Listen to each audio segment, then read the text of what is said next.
یار می هندو ز مسلمان یما د زړه کعبه می ورانوي مندر ته ځینه او یار می هندو ز مسلمان یما د یار د پاره د رمسار جارو کوما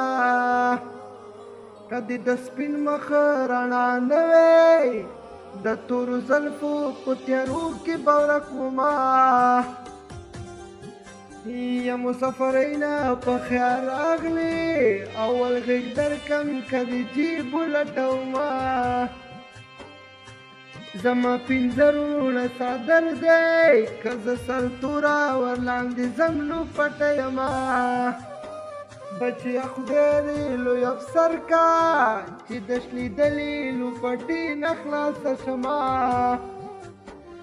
بیرون خور په کلي راله اواز یې وکړو شپه به چا کره کومه یا د چا چې مور او پلار ژوندي وي له هغې کس بل بختور نشته مینه د چا چې مور او پلار ژوندي وي زار هغوی ته نشته د پیرانو حاجتونه